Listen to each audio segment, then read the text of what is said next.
It's Raimu here. It's Marissa here. Hey Marissa, I saw a news report recently about China collecting gold. Did they start the world's biggest treasure hunt or something?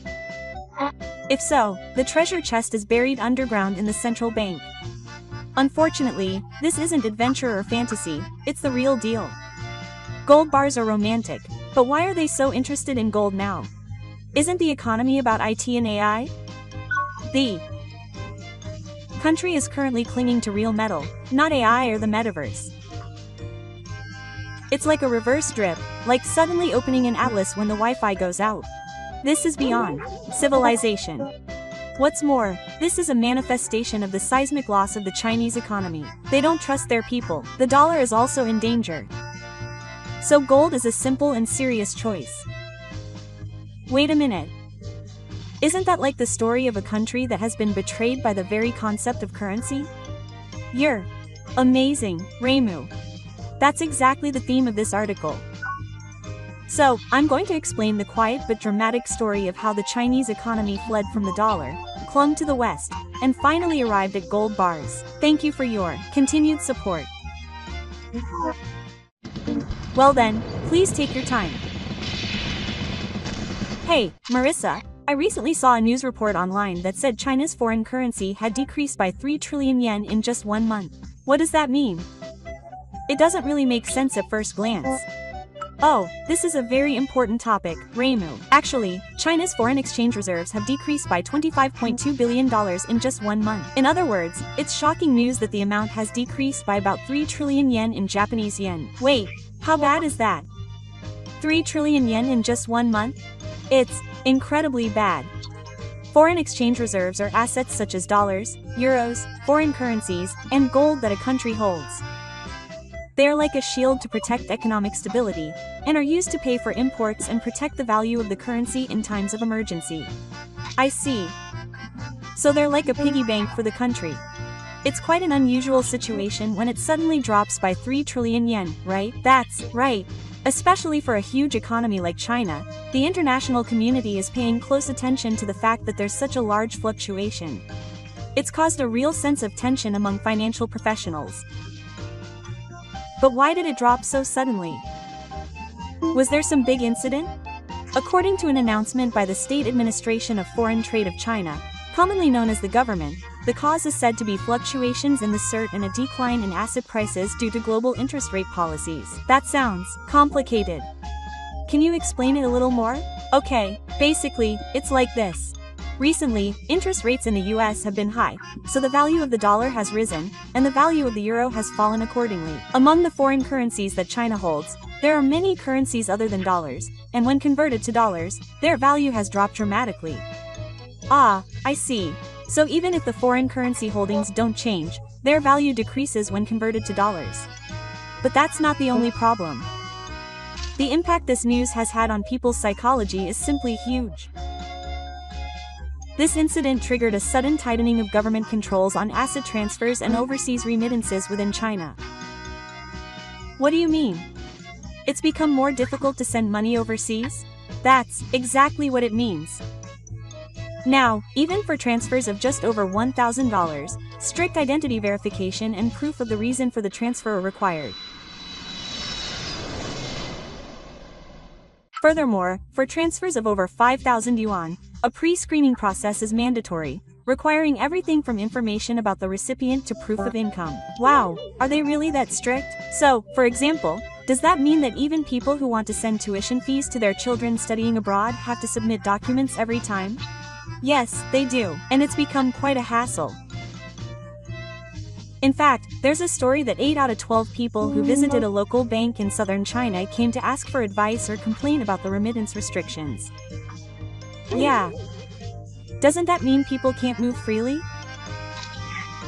It feels more like a surveillance agency than a bank. You're sharp, Raimu. That's exactly the problem. Bank staff have also become more cautious, keeping records of customers' behavior and asking them in detail about how the money will be used. A procedure that used to take 10 minutes can now take more than 30 minutes. Of course, ordinary people are dissatisfied. And in such a situation, wouldn't some people find a way to find a loophole? That's actually happening. Rumors of underground money and unofficial channels are resurfacing, and the underground banks that were once rampant in China are once again starting to attract customers. Oh my, isn't that a double whammy for the country? It means that regular channels are no longer trusted, and people are turning to illegal means.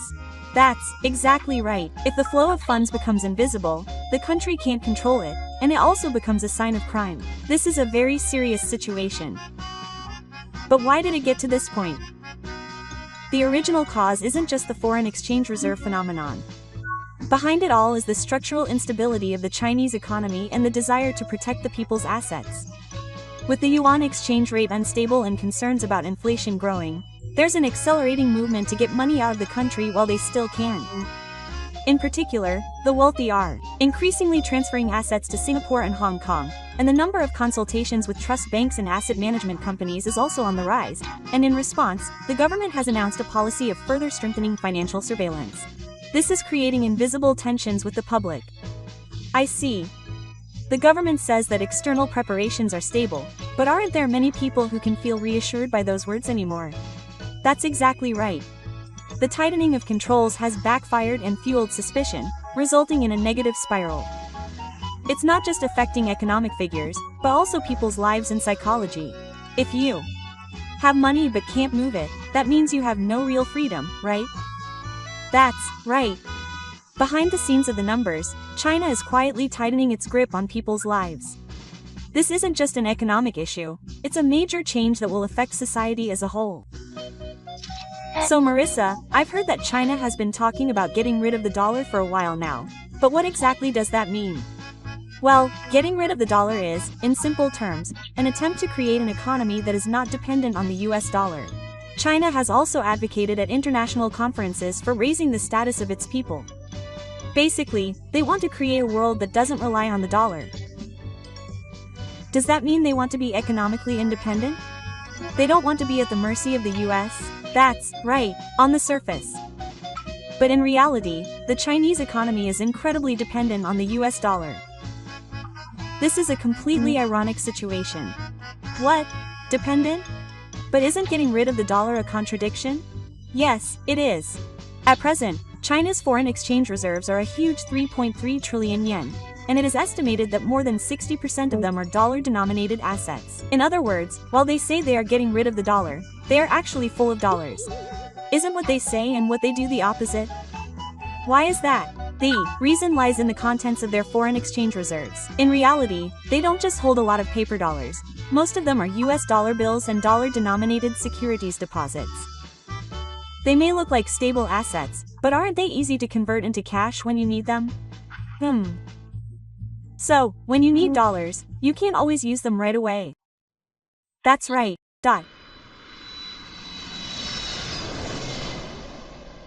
On top of that, China has been gradually reducing its US dollar bills over the past few years, but it is said that it still holds more than $700 billion. And if you include unofficial holdings via Europe and the Caribbean, the number could be even higher. Wow, it's more dollar-denominated than I thought. Oh, what this means is that if China comes into conflict with the US or is sanctioned, there's a risk that those dollar assets will be frozen. What? Frozen means they won't be usable. Yes, that's right. Russia was actually sanctioned by the West after the invasion of Ukraine and had some of its foreign reserves frozen. China is also looking at that case and is genuinely concerned that it might be in the same situation. I can understand the desire to de-dollarize, but isn't that difficult in reality? Yes, there's a big gap between ideals and reality. That's why the Chinese government is trying to promote the internationalization of its people by creating its own international payment system called CPS, increasing currency swap agreements, and introducing the digital renminbi yuan. They're working hard. Are they producing results? Well, somewhat. In 2024, renminbi rose to 5th place among international payment currencies. However, according to SWIFT statistics, even in 2025, more than 40% of trade payments will be in dollars, with renminbi accounting for only around 3%. Oh, the dollar is still strong. And that's not all. Even when it comes to importing energy, food, and other vital supplies for the country, dollars are almost always an option. They're exploring trading in the renminbi, but the crude oil market is based on dollars, so ultimately dollars will be needed. I see. So no matter how hard they try, they still can't get away from the dollar. That's right. On the surface, they say they want to end the dollar's dominance, but in reality, China is the biggest player supporting its foundation. What do you mean by that? Holding a large amount of silk-filled assets also means they're supplying money to the American international market. In other words, China is stuck in a ridiculous structure where it has to stabilize the American economy in order to protect its own foreign reserves. Isn't that just self-destructive? That's exactly how it's described. And what's even more troubling is the historical fact that China's economic growth itself has been supported by the dollar. What do you mean? Is China's development related to the dollar? It's incredibly related. China's export industries have always traded in dollars. That trade surplus became foreign exchange reserves, and they used that to buy American goods, creating a loop. Oh, so moving away from the dollar means rejecting the current economic model? That's why it's not easy to switch. It's almost impossible, both institutionally and psychologically. Even if blockchain or digital currency becomes mainstream in the future, it will probably take decades of reform to completely replace the dollar system. Yeah. So China will continue to waver between the ideal of moving away from the dollar and the reality of dependence? That's right. They may say they're moving away from the dollar, but in reality they're not. There's a huge, unresolved kink between national strategy and market structure. In fact, you could say that the system was created on the premise of that contradiction. It's like a comedy skit. They say it's free, but it's not free at all. Seriously. The essence of the Chinese economy right now is that it seems free but isn't. If they let go of the dollar, the economy will fluctuate, and the more they rely on it, the more they become bound. This contradiction may be the biggest weakness of China as a state.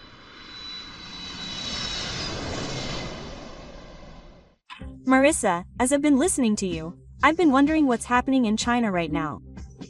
It's not covered in much detail in the news, but in fact, something strange is quietly happening in China in 2025. Companies, individuals, investors, and wealthy people are all fleeing the country, fleeing their capital to avoid danger. Really? Is everyone really fleeing? But wasn't China once known as the world's fastest growing market? That's right. Foreign companies and investors used to flock to China, but now China has become the epicenter of risk and the first place to avoid. The stock and bond markets are at the forefront of this. What are the specific numbers? For example, in July 2025 alone, $12.4 billion worth of funds left the A-share markets in Shanghai and Shanghai. That's a larger amount than during the zero-COVID policy. That means investor confidence has waned considerably. That's exactly right. And it's not just stocks, it's the bond market. Funds are starting to leave so-called safe assets as well. The foreign ownership ratio of government and local securities has also fallen, and the inducement of people's bonds has also deteriorated. Isn't it quite a consolation that even safe assets are not trusted? It's a consolation within the consolation. Behind this is a sense of doubt about the system. In early 2025, the People's Bank of China suddenly increased the obligation to submit information on securities accounts to foreign investors. Doesn't that mean that investors are being monitored for their assets without permission? This perception spread rapidly, and some asset management companies stopped making new investments. They also quickly withdrew their holdings. Swiss banks Julius Baer and UBS are also advising their clients to review the diversification of their Chinese assets. Is a similar trend occurring at the individual asset level? Yes, ordinary people are also being affected. That's why stablecoins such as Bitcoin and USDT are now attracting attention in China. Unofficial routes for transferring assets via Hong Kong and Singapore are starting to move again. It's like an underground economy. It's really starting to become that way. And the problem isn't just funds. Now even companies are moving in. Amazon was symbolic of what corporate funds were like. In June 2025, it closed its AI research center in Shanghai. The cause was the Chinese government's data regulations and state intervention in the technology sector. Oh, Amazon, that's a big impact. Google has closed. NVDA is also downsizing its bases and opening stores in Southeast Asia. In particular, there is an accelerating movement to avoid China risks in the security sector, such as AI and reactionary forces. So, is manufacturing volume also moving away from China? That's right, Foxconn has doubled its investment in Vietnam and India. Is seriously moving forward with the transfer of production lines from China. Japanese companies Murata Manufacturing and Rome are also expanding their capital investment in Tyre, Malaysia. Oh, China is no longer the world's factory. Behind this is also doubt about the legal system. The 2023 revision of the Hong Kong Espionage Act led to a series of murders of foreign companies and the closure of research companies. This has solidified the impression that China is not a free market. So that has dampened investment sentiment. As a result, foreign direct investment in the first half of 2025 was at a lower level than immediately after the Lehman shock. Manufacturing volume is down 14% year-on-year, and service volume is down 19%. The shift away from China is becoming a reality. In a situation like this, there won't be any new investment. That's exactly right. The most notable thing is that investor behavior is already changing. Capital is quietly fleeing before it becomes common sense to view China as a risk. By the time it makes the news, it's already gone. That's right, it's quiet as rocks. No one is making a fuss, but everyone is definitely leaving. The Chinese government is supporting domestic companies through the China Development Bank and local government funds. But that's just filling the hole where new money isn't coming in with existing capital. So that's just a lifeline? Yes, the financial cycle is coming to a halt. China used to be a country with infinite possibilities and a consumer market of 1.3 billion. Now, it's being shunned by investors due to infinite uncertainty and excessive state intervention. No one is saying anything, but it's definitely heading towards an exit. That's the reality of the Chinese economy right now. Marissa, the more I hear you talk, the more I feel like the Chinese economy is losing confidence. No, Reimu, your intuition is quite astute. China is currently obsessed with gold. It's as if they're afraid of something. Gold, you mean the gold sold at jewelry stores? Does that have anything to do with the economy? Yes, that's exactly the gold. As of 2025, the People's Bank of China, China's central bank, is buying gold almost every month. As of July, its official holdings were 73.96 million troy ounces. That's an incredible amount. But does that really mean that much? Apparently, only a portion of the figures are made public. There's a growing view among market insiders that 400 to 500 tons of gold are actually being secretly accumulated each year. What's that? Are they slowly accumulating gold bars behind the scenes? It sounds kind of secretive and scary. The fact that there's even a little bit of it shows how much trust China has lost in its currency. The people are untrustworthy. The dollar also poses political risks. So the last thing you can trust is gold. Sure, gold has a physical form, and it doesn't burn or disappear. The inalienable nature of gold must have been a powerful lesson for China, who witnessed Russia's foreign currency freeze. Forget about dead soldiers. Bonds become sacred. But gold alone retains its value. But isn't that essentially declaring that you don't trust your currency? That's exactly right. In fact, China's wealthy have already realized this. The people can't protect their assets. That's why they're fleeing to platinum on Friday. In the first half of 2025 alone, gold sales in China increased by 30% year-on-year. Apparently, gold ingots often sell out immediately at urban cash registers. That's incredible enthusiasm. But isn't that only true for the rich? That's right. Ordinary people can't even freely send money overseas. There are a ton of complicated procedures to go through if you try to send more than 5,000 yuan. When traveling abroad, your card usage history may be monitored, and even ATM withdrawals may be subject to reporting. It's a sad reality that while the rich can buy gold and escape, ordinary people can't. And the government uses the gold bullion figures to show that the economy is reliable. But in reality, it's not about trust, it's just about using metal to cover it up. Does that gold have an impact on the world? Yes, it does. China has a gold exchange called the Shanghai Gold Exchange. It also announces the price of gold in renminbi. Some people think it could become a new standard to replace the London market. That's not exactly getting rid of the dollar, but is gold trying to become a new, volatile currency? That's exactly what it is. It's a backward-looking idea that instead of believing in fiat currency, we should abandon currency itself and go back to gold. But gold can certainly keep you going. But does it actually grow the economy? No, it doesn't. Gold is a defensive asset. It doesn't generate investment or consumption. The more people flee to gold, the more the economic cycle stops. In other words, the gap between countries that pile up gold and ordinary people who struggle to make ends meet just keeps widening. That's right, the state and the poor pile up gold, the ordinary people sit still and don't move, and trust in the currency and the economy is quietly crumbling. That's the reality of China right now. I never thought there would be such a cold reality behind the glitter of gold. The current Chinese economy is truly a suspicious self-made board coated in gold. Although it looks shiny on the outside, the economy is starting to collapse underneath and it may have reached a point where no one can stop it. I see. Thank you, Marissa. I understand. That's all for the explanation. Was it easy to understand?